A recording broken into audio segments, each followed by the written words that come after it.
هذا الكلام ربما اللي غادي نقول ما غاديش يعجب بزاف ديال المغاربه، ما غيعجبش الهكاويين هذوك، خلاص يعجبهم لا ما يعجبهمش لا يهمنا امرهم.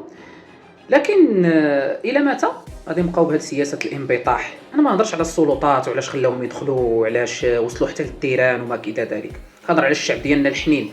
وهذه كنت هضرت عليها سبحان الله قبل كاس افريقيا، وقلت لكم اودي المعامله اللي كديروا مع الجزائريين ومع المصريين راه غيردوا لنا واحد الصرف خايب في النهايه ديال الكان، وداك الشيء اللي وقع نفس ما وقع اليوم. وداك الشيء اللي قال المطيع الحارس ديال اسفي هو اللي في قلبي خصني نقوله. الى متى غنبقاو نستقبلوهم بالتمر والحليب والبرار الداتاي وما الى ذلك ونتهلاو فيهم، وما يردون بالخبث ويردون بالمكر؟ هاد النوع هادو تدخلهم لديورك وتشارك معاهم الطعام وتشارك معاهم فراشك. هاد النوع هادو تكرمهم.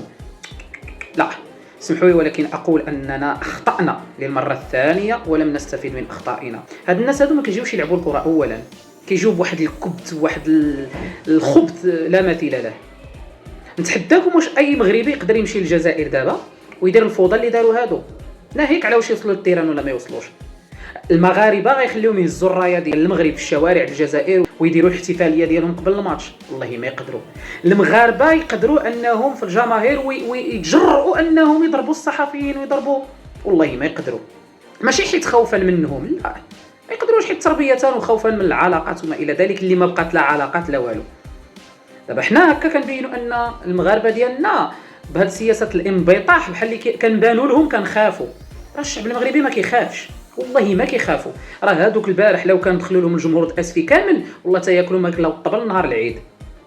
الشعب المغربي راه ما كيخافش، الشعب المغربي كيحشم وكيحترم. لكن الكوكب الاخر كيشوفوا هذا الشيء اللي كنديروا معاهم خوف، والسلطات ديالنا كتخاف. لكن العكس غير صحيح، السلطات ديالنا كتعامل مع سيدي بالادب وبالصواب والاستقبال وكذا. المغاربه ديالنا ملي كيمشيو لتما كيحيدوا من الباسبور في المطار، كيمنعوا عليهم الرايه ديال المغرب تدخل للتيران، وما عمر رايه المغرب غترفع في ملعب جزائري الى يوم يبعثون. لكن حنا الرايه ديالهم كترفع عادي.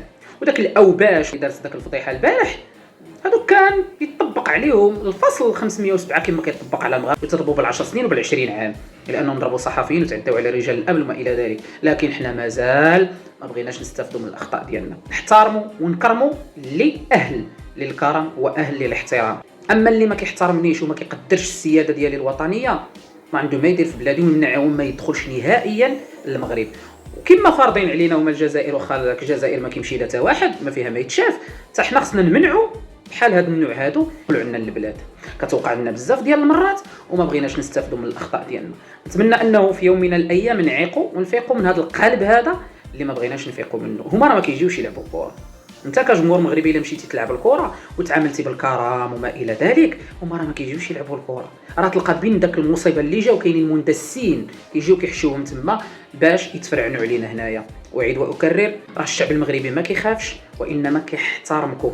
الا عندكم شي وجه علاش تحترموا الوجه اللي عندكم وسختوه مرارا وتكرارا بالمصائب اللي كديروا في العالم. وخير مثال ما وقع في الملعب ديال الطاليان وما وقع في الملاعب ديالكم، لانكم نتوما هكاك دايرين. والقاعده اللي خصها تولي تمشي، جيتي تلعب الكره دوز تلعب الكره، ما كاين لا تمر ولا حليب. نتمنوا نفيقوا في القريب العاجل. واذا اكرمت الكريم ملكته، واذا اكرمت اللئيم تمرد.